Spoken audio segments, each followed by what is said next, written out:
नमस्कार। हमारे चैनल में आपका स्वागत है। मैं हूं रामचंद्र मौर्य। साथियों, उत्तर प्रदेश चुनाव के 7वें दौर के लिए चुनाव प्रचार कार्य समाप्त हो गया और अब परसों यानी 7 मार्च को 7वें चरण का चुनाव भी संपन्न हो जाएगा और 10 तारीख को रिजल्ट आने की संभावना है। सत्ता पक्ष विपक्ष दोनों दावे प्रतिदावे कर रहे हैं, लेकिन कौन जीतेगा कौन हारेगा इस पर हम नहीं जाएंगे। हम ये बताना चाहेंगे आपको कि सत्ता पक्ष हो या विपक्ष हो, जो सत्ता पक्ष होता है वो 5 सालों में जनता की इच्छाओं आकांक्षाओं पर खरा नहीं उतर पाता है और अगली सत्ता लाने के लिए विपक्ष को सत्ता में लाने के लिए कोशिशें करता है और उस कोशिश में कामयाब भी होता है। मतलब सत्ता पलट देता है, तख्ता पलट देता है। उसके बाद 5 साल तक दूसरी सत्ता को परखता है और वह सत्ता भी उसके आकांक्षाओं पर खरी नहीं उतरती है। ऐसे में क्या कहा जाए, अगर 10 मार्च को सत्ता परिवर्तन होगा, तख्ता पलट होगा, तो क्या जनता में खुशियां आ जाएंगी, जनता में अमन चैन आ जाएगा? हमें तो नहीं लगता। हमें तो लगता है एक नागनाथ और दूसरा सांपनाथ। नागनाथ अभी है सत्ता में और नागनाथ 10 मार्च को आ जाएगा। आपको मालूम होना चाहिए कि जिस समाजवादी पार्टी इतना मजबूती से चुनाव लड़ रही है और चुनाव जीतने के भी करीब है, बस एक चरण का चुनाव और बाकी रह गया है और इस चुनाव में भी अगर उसे ठीक ठाक से वोट मिल जाएगा तो निश्चित रूप से वो सत्ता में आएगी। लेकिन याद कीजिए मुलायम सिंह यादव के राज को, याद कीजिए अखिलेश यादव के 2012 से 2017 तक के राज को। क्या गुंडाई नहीं होती थी? क्या आरक्षण का विरोध नहीं हुआ था? क्या महिला अपराध नहीं होते थे? क्या बलात्कार नहीं होते थे? कौन से अपराध या कौन सी ऐसी बुराइयां जो आज भारतीय जनता पार्टी में है वो पिछली सरकार, मुलायम सिंह सरकार या अखिलेश सरकार में नहीं रही है? हाँ, किसानों को कुचलने का काम, आवारा पशुओं की समस्या, ये योगी सरकार की नई देन है और इसके लिए सरकार ही जिम्मेदार है। सरकार की गलत नीतियां और सरकार की गलत विचारधारा और किसानों के प्रति नफरत ही जिम्मेदार है। ऐसा मुलायम काल में या अखिलेश काल में नहीं हुआ था। लेकिन अपराध के मामले में, जनता में गरीबी मुफलिसी के मामले में, बेरोजगारी के मामले में लगभग आंकड़े थोड़े इधर थोड़े उधर, स्थितियां हमेशा वैसे ही रही हैं उत्तर प्रदेश की। 1952 से विधानसभा चुनाव उत्तर प्रदेश के हो रहे हैं और इस 1952 से लेकर के अब तक लगभग 70 सालों में अभी प्रदेश की जनता 33% जनता गरीबी रेखा के नीचे जीवन बसर कर रही है। गरीबी रेखा का मतलब होता है न उनके पास खाने के लिए है, न बच्चों को पढ़ाने के लिए है, न उनकी अपनी जमीन है, न उनका अपना ठीक ठाक घर है, कुछ भी नहीं है। और सरकारें हमेशा आती हैं और लोक लुभावन नारे सुनाती हैं और विकास करने की बात करती हैं, विकास की गंगा बहाने की बात करती हैं, धर्म की बात करती हैं, संप्रदाय की बात करती हैं, अल्पसंख्यकों के विकास की बात करती हैं, सबका साथ सबका विकास करती हैं। लेकिन करती हैं किसका विकास? अपनी पार्टी का विकास करती हैं। कुछ कारपोरेट का विकास करती हैं और उसके बाद जब 5 साल समाप्त होने लगते हैं तो बड़े बड़े विज्ञापन, बड़े बड़े फेहरिस्त दिए जाते हैं और टीवी चैनलों में विज्ञापन रेंगने लगते हैं जिसमें झूठे के झूठे आंकड़े होते हैं। 100% नहीं बल्कि 200% झूठे आंकड़े होते हैं और अपनी विकास गाथा को सुनाने के लिए जो इस कहानियां बनाई जाती हैं वो कहानियां सच्चाई से बिल्कुल परे होती हैं, हट करके होती हैं, और उन्हीं विज्ञापनों से, उन्हीं लोकलुभावन नारों से, उन्हीं जुमलों से फिर से जनता को पटाने की कोशिश करती हैं। और ऐसी कोशिशें हमेशा होती रही हैं। कोई ये 2017 से 22 की ही बात नहीं है, हमेशा कोशिशें होती रही हैं। लेकिन जिस तरह से मीडिया को गोदी मीडिया बना दिया है इस सरकार ने, केंद्र की सरकार ने, राज्य की सरकार ने, और वो हमेशा मोदी और योगी के गुणगान करने के अलावा उसे पत्रकारिता से कोई मतलब नहीं है। पीठ पत्रकारिता को जिस तरह से बढ़ावा दिया गया है और गोदी मीडिया को लोग जिस तरह से अपशब्द कहने लगे हैं, या यूं कहें कि गालियां देने लगे हैं, उससे भी लगता है कि जनता के पक्ष में कोई नहीं है, न सरकार है, न मीडिया है, और न कोई भी इंफ्रास्ट्रक्चर उसके लिए मजबूत बनाया गया है जिससे कि जनता का विकास हो, मतदाताओं का विकास हो, बेरोजगारों को रोजगार मिले और प्रदेश में अमन चैन हो, सुरक्षा हो, लॉ एंड ऑर्डर हो, अपराध न हो। तो साथियों, आज हम कुछ ऐसी ही फेहरिस्त पेश करने जा रहे हैं जो हमेशा से जनता को दो चार करती आ रही हैं और उनके लिए समस्या और खतरा बनकर के उभरती रही हैं। ऐसी समस्याएं जो शाश्वत हैं और जिनका कोई भी समाधान न पहले निकाला गया है, न आज निकाला जा रहा है, और न आगे निकाले जाने की कोई उम्मीद है। लेकिन इस समस्याओं की फेहरिस्त में नई समस्याएं तो आकर के जुड़ जाती हैं और पुरानी समस्याओं का समाधान ढूंढा नहीं जा सकता है, या ढूंढने की नीयत नहीं होती है। पुरानी समस्याओं से दो चार हुआ जाता है और वही जनता दो चार होती है और उसी का वोट लेकर के फिर से सत्ता बनाई जाती है, फिर से सत्ता का सुख भोगा जाता है। तो साथियों, हम तो समझते हैं कि सत्ता परिवर्तन कोई कारगर इलाज नहीं है। सत्ता परिवर्तन के बाद एक सत्ता जाएगी, दूसरी सत्ता आएगी, और दूसरी सत्ता भी 5 साल में उसी तरह से बदबूदार हो जाएगी जिस तरह से कि आज पहली सत्ता बदबूदार हो गई है। ऐसा बहुत हो चुका है और यह खेला सिर्फ उत्तर प्रदेश में नहीं, पूरे देश का हाल है, केंद्र का भी हाल है कि सत्ताएं आती हैं तो लोक लुभावन जुमले लेकर के आती हैं। कभी कहती हैं कि शाइनिंग इंडिया होगी, चमकदार भारत होगा, और उनकी बुरी तरह से हार हो जाती है। और कभी आना होता है तो कहती हैं कि सबका साथ, सबका विकास होगा, अच्छे दिन आएंगे। लेकिन अच्छे दिन की परिभाषा ही बाद में भुला दी जाती है और यह नहीं कहा जाता है कि अच्छे दिन तो नहीं आए बल्कि बुरे दिन आ चुके।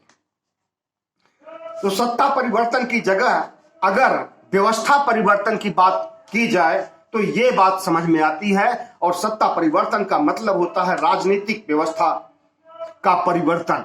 लेकिन हमारे सामाजिक ढांचे में ही ऐसी बुराइयां हैं, ऐसी कमियां हैं जिससे कि हमें समस्याओं से निजात नहीं मिला है और निजात मिलने की कोई उम्मीद भी नहीं है। इस बात को बाबा साहब डॉक्टर भीमराव अंबेडकर ने अच्छी तरह से समझा था और कहा भी था कि सत्ता परिवर्तन से समस्याओं का समाधान नहीं होना है बल्कि व्यवस्था परिवर्तन से। और उन्होंने 85% बहुजन समाज को संबोधित भी किया था कि सत्ता परिवर्तन नहीं, व्यवस्था में परिवर्तन लाइए। व्यवस्था का मतलब है कि समाज में परिवर्तन, समाज से अशिक्षा, अंधविश्वास, पाखंड, इन सब का सफाया होना चाहिए। समाज से गरीबी का सफाया होना चाहिए। समाज में जितनी भी बुराइयां हैं सबका सफाया होना चाहिए। तभी जो है हमारा समाज आगे बढ़ सकता है और हम आगे बढ़ सकते हैं, और तभी हम एक सभ्य आदमी के रूप में आ सकते हैं, और तभी हमारी गणना दुनिया के देशों में हो सकती है, और तभी विकास हो सकता है, और तभी हम विश्व गुरु भी बन सकते हैं। तो बाबा साहब भीमराव अंबेडकर को भुला दिया गया, राम मनोहर लोहिया को भी भुला दिया गया, और समाजवाद के पुरोधा और भी जितने नेता रहे हैं, विचारक रहे हैं, उनको भुला दिया गया है। और आज याद किसे किया जा रहा है? सावरकर को याद किया जा रहा है। आरएसएस के नेताओं को, दीनदयाल उपाध्याय को याद किया जा रहा है, जो सांप्रदायिक ध्रुवीकरण और एक समुदाय विशेष के पीछे पड़े रहते थे 100 साल से, और वही समाज के लोग, वही ब्राह्मणवादी शक्तियां आज भी सत्ता में बैठी हुई हैं, और वही ब्राह्मणवादी शक्तियां आज भी धर्म और पाखंड का घोल पिला रही हैं, धर्म और पाखंड का जहर पिला रही हैं जनता को, मतदाताओं को, प्रदेशवासियों को, देशवासियों को, और सत्ता में बने रहने का एक नुस्खा। उनका विकास से कोई मतलब नहीं है, विकास न उन्होंने कभी किया है, न कर रहे हैं, न करेंगे, लेकिन हिंदुत्व उनका पहले से भी मुद्दा रहा है, आज भी मुद्दा है और आगे भी मुद्दा है। आप देखिएगा उत्तर प्रदेश चुनाव के बाद जब भारतीय जनता पार्टी की बुरी हार होगी तो एक तरफा वोट पाने के लिए फिर से हिंदूकरण करने की या हिंदुओं का ध्रुवीकरण करने की बात कही जाएगी, और फिर से दंगे भड़काए जाएंगे, सांप्रदायिक दंगे होंगे, मुसलमानों का कत्लेआम किया जाएगा, नरसंहार करने की बात पहले ही कही गई है। अभी कुछ महीने पहले की बात है कि नरसंहार की बात हुई है, भगवा संविधान पेश किया गया है, हिंदू राष्ट्र बनाने की बात कही गई है, एनआरसी सीएए लाया गया है। तो इन्हीं चीजों को फिर से उभारा जाएगा और हिंदुओं को मुसलमानों के खिलाफ खड़ा करके हिंदुओं का वोट पाने की कोशिश की जाएगी, क्योंकि न तो योगी ने 5 सालों में विकास का कोई काम किया है और न मोदी ने किया है। सिर्फ जुमले और हवाई बातें, और सिर्फ जुमले और हवाई बातों से इन्हें वोट मिलने वाला नहीं है। हमें तो लगता है कि 10 तारीख को तख्ता पलट होगा और उसके बाद अगले तख्ता पलट की तैयारी शुरू हो जाएगी, और उसकी शुरुआत तमिलनाडु से स्टालिन ने कर दी है, आंध्र प्रदेश से हो चुकी है, पश्चिम बंगाल से हो चुकी है, केरल से हो चुकी है। और आपको यह भी देखना पड़ेगा कि भारतीय जनता पार्टी की ये हार आखिरी हार नहीं है उत्तर प्रदेश की। इसके पहले ही 11 राज्यों में भारतीय जनता पार्टी पूरी तरह से हार चुकी है, और अब उत्तर प्रदेश 12वां राज्य होगा जहां पर इसकी हार सुनिश्चित है। और एक बात और नोट कर लीजिए कि 2022 से 2024 के बीच में 10 राज्यों के और चुनाव होने वाले हैं, उसमें भी भारतीय जनता पार्टी की बुरी तरह से हार होने वाली है। मोदी मैजिक, मोदी का चमत्कार अब ढलान पर आ गया है।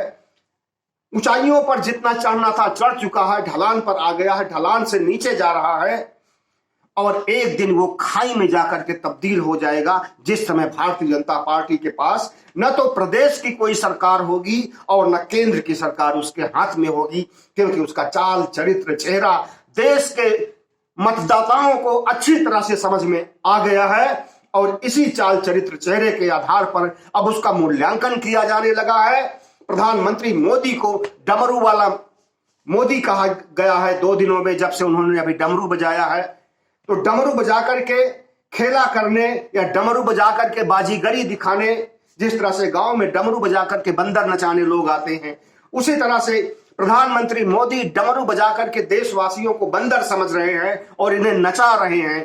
तुम नाचो हमारे इर्द गिर्द और हमें पैसा कमा करके दो और हमारी छोरी भरते रहो, आरएसएस की छोरी भरते रहो, और आरएसएस के गुप्त एजेंडे को लागू करने के लिए सब लोग तैयार हो जाओ। इसी चीज की प्लानिंग चल रही है, और यही होने वाला है उत्तर प्रदेश चुनाव के बाद। क्योंकि उत्तर प्रदेश चुनाव के बाद जब भारतीय जनता पार्टी की बुरी तरह से हार होगी तो पार्टी में टूट फूट होना स्वाभाविक है। आरोप मढ़ा जाएगा योगी के ऊपर कि योगी ने विकास कार्य नहीं किया, योगी ने ठोक देने की बात कही थी, योगी ने गर्मी उतारने की बात कही थी, इसलिए हार हुई है। और योगी जी सीधे उंगली उठाएंगे प्रधानमंत्री मोदी के ऊपर और कहेंगे कि प्रधानमंत्री मोदी की गलत नीतियों की वजह से, प्रधानमंत्री मोदी के दखल देने की वजह से हम ठीक से शासन नहीं कर पाए, विकास कार्यों को अंजाम नहीं दे पाए, और मोदी जी के तमाम ऐसे बयानात हैं जिससे कि भारतीय जनता पार्टी को वोट नहीं मिला। खास करके वही बयान याद दिलाएंगे योगी जी मोदी को कि साइकिल पर बम रख करके अहमदाबाद में विस्फोट करने की बात को याद दिलाएंगे। देखिएगा, ये निश्चित होना है। आरोप प्रत्यारोप का दौर शुरू होगा 10 मार्च से, और हो सकता है कि योगी भारतीय जनता पार्टी से निष्कासित कर दिए जाएं और फिर से जाकर के वे गोरखपुर के मठ में मठाधीश बन जाएं। तो साथियों, हमने जो फहरिस्त नोट की है उसमें यह है कि कोई भी सरकार हो, चाहे वो भारतीय जनता पार्टी की सरकार हो और समाजवादी की सरकार हो या बहुजन समाज पार्टी की सरकार हो, तीनों सरकारों को आजमा लिया गया। एक को 2007 से लेकर के 2012 तक आजमाया गया, दूसरे को 2012 से लेकर के 2017 तक आजमाया गया, तीसरे को 2017 से लेकर के 2022 तक आजमाया गया। लेकिन जनता के आकांक्षाओं के हिसाब से कोई भी सरकार परफेक्ट, कोई भी सरकार विकास करने में, लोगों को खुशियां देने में, अमन चैन देने में, लॉ एंड ऑर्डर मेंटेन करने में कामयाब नहीं हुई है। तो कैसे उम्मीद की जाए कि जो काम अभी तक नहीं हुआ है वो आगे हो जाए। इन बदली परिस्थितियों में अखिलेश यादव कह सकते हैं कि हमने अब वो हमारी पार्टी नहीं है जो समाजवादी पार्टी 2012 तक थी। 2012 के पहले हमारा जो कलेवर था, जो हमारा स्वरूप था, उसको मैंने पूरी तरह से बदल दिया है। न तो हमारे पार्टी में परिवारवाद है और न हमारी पार्टी में यादववाद है और न हमारी पार्टी में गुंडा तत्वों की मौजूदगी है। यही कहेंगे अखिलेश यादव। अगर जीत होती है तो, और अगर हार होती है तो वहां भी टूट फूट होगी। और निश्चित रूप से भारतीय जनता पार्टी के जितने भी कद्दावर नेता पिछड़ी जातियों के टूट करके समाजवादी पार्टी में समाहित हुए हैं, क्या पता कि हार होने पर ये फिर से अलग हो जाएं और अगर भारतीय जनता पार्टी की सरकार बनती रहे तो उसमें जाकर के शामिल हो जाए।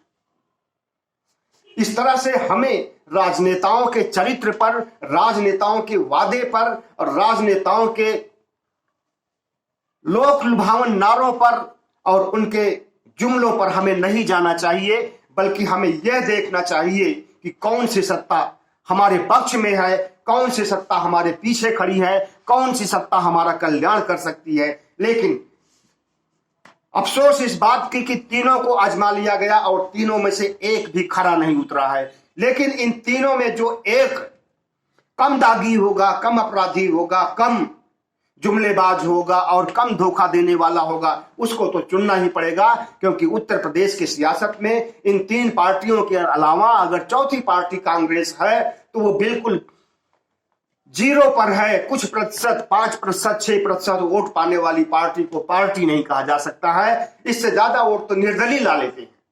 तो ऐसे में इन तीनों में, भारतीय जनता पार्टी में, समाजवादी पार्टी में और बहुजन समाज पार्टी में, तीनों को मैंने बताया कि सांपनाथ नागनाथ हैं तीनों। लेकिन अब इसमें यह देखना है कि किस नाग के पास जहर कम है और कौन से नाग का जहर विषैला नहीं होता, किससे मौतें नहीं होती हैं, हमें उसी को चुनना है। और अगर इन तीनों का मूल्यांकन किया जाए तो मायावती तो अंबेडकरवादी और बुद्धिस्ट से मनवादी बन चुकी है, पूरी तरह से त्रिशूल लेकर के चलती हैं और जय श्री राम के नारे लगाती हैं, हर हर महादेव के नारे लगाती हैं। और ब्राह्मणों के 10% वोट के लिए उन्होंने जिस तरह से अपनी पार्टी का चाल चरित्र चेहरा, अपना पार्टी का कलेवर बदल दिया है और घर में बैठ करके ट्वीट करके राजनीति कर रही हैं, इससे तो नहीं लगता कि मायावती प्रदेश की 15 करोड़ मतदाताओं को खुश रख सकती हैं और प्रदेश के 25 करोड़ लोगों की देखभाल कर सकती हैं। उनमें कभी दम था 2007 में, जब वो किसी से डरती नहीं थी, चाहे वो भारतीय जनता पार्टी हो, चाहे वो मुलायम सिंह यादव रहे हों या कोई भी बड़े नेता या अपराधी रहे हो। मायावती किसी से नहीं डरी, एक शेरनी के समान मानी जाती थी 2007 में। और उन्होंने जो जातीय समीकरण साधा था, समावेशी स्वरूप अपनाया था, वह मायावती आज की मायावती नहीं है। आज की मायावती एक डरी हुई मायावती है, भारतीय जनता पार्टी की बंदर घुड़की से डरी हुई है कि वो सीबीआई लगा देगा, ईडी लगा देगा और हमारे संपत्ति को जब्त कर लेगा। और उसकी बंदर घुड़की से दब करके, डर करके मायावती अपने घरों में कैद रह गई हैं। और उसके कहने पर भी उन्होंने जय श्री राम का नारा लगाया और जय श्री राम का नारा ही नहीं, शिव का भी नारा लगाया, हर हर महादेव भी कहा। और जिसके लिए उन्होंने अपने सिद्धांतों की, अंबेडकरवाद की तिलांजलि दी, जिसके लिए उन्होंने बुद्धिज्म को त्यागा, आज वही उसके पक्ष में नहीं है और उस ब्राह्मणवाद में आकर के एक ब्राह्मणवादी, पाखंडी, अंधविश्वासी मायावती हो गई हैं।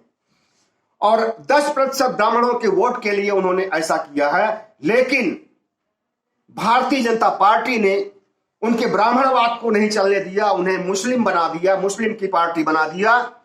और अमित शाह ने यह कहा कि जाओ बस ज्यादा टिकटें मुसलमानों को दो, क्योंकि मुसलमानों का वोट हमें नहीं मिलने वाला है और तुम्हारे राष्ट्र, अगर मुसलमानों का वोट हमारे पास आ जाएगा तो हमें सहूलियत होगी सरकार बनाने में। मायावती ने वही काम किया है और लगभग आधी टिकट मुसलमानों के नाम कर दिया है। लेकिन बदकिस्मती यह देखिए कि भारतीय जनता पार्टी की नीयत और मायावती की चाल कामयाब नहीं हुई और मुसलमानों का एक मुश्त वोट समाजवादी पार्टी को चला गया और भारतीय जनता पार्टी जो मायावती का इस्तेमाल करना चाहती थी वो अपने अंजाम को पूरा कर पाने में सक्षम नहीं हो पाई। और मायावती की तो न इधर की हुई, न उधर की हुई, न घर की हुई, न घाट की हुई। तो इस तरह से उत्तर प्रदेश की राजनीति में जो कुछ चल रहा है और बहुत कुछ पहले भी चला है और आगे भी चलेगा, लेकिन मतदाताओं को विवेक से, बुद्धि से काम लेना है और अपने हितों को देखना है, राजनीतिक पार्टियों के हितों को नहीं देखना है। और अगर इन तीनों विकल्पों में से किसी विकल्प को चुनना है तो हम समझते हैं कि वास्तव में समाजवादी पार्टी का काया पलट हुआ है। उसमें से यादववाद को गायब कर दिया गया है। कितने यादव को टिकट दी गई है और कितने यादव मंत्री बनेंगे, मंत्री बनने वालों की तो बात अलग है, लेकिन अभी जो देखा जा रहा है कि मुलायम सिंह यादव में सिर्फ चाचा और भतीजे के अलावा किसी को टिकट नहीं दी गई है और उनके जाति बिरादरी के जितने भी यादव थे उनका सबका पत्ता साफ कर दिया गया है और उसकी जगह उन्होंने पिछड़ी जातियों के नेताओं को से गठबंधन किया है और अपनी सरकार में पिछड़ी जातियों की सरकार बनाने के लिए जो पार्टी एक यादववादी पार्टी थी अब वो पिछड़ों की पार्टी हो गई है। और अगर दलित जोड़ते हैं तो दलितों की पार्टी मानी जाएगी, क्योंकि मायावती भले ही वोट कटवा के रूप में जाटो समाज का 10%, 9% वोट पा लें और इससे ज्यादा उन्हें वोट नहीं मिलने वाला है इन चुनावों में, जबकि कभी उन्हें 22% वोट मिला करते थे पूरे दलित समाज के। तो इस तरह से भारतीय जनता पार्टी की और मायावती की हार होगी 10 मार्च को और 10 मार्च को ही तख्ता पलट होगा और अखिलेश यादव सिंहासन पर बैठेंगे। बहुत बहुत धन्यवाद। हमारे चैनल को सब्सक्राइब कीजिएगा, लाइक कीजिएगा, शेयर कीजिएगा।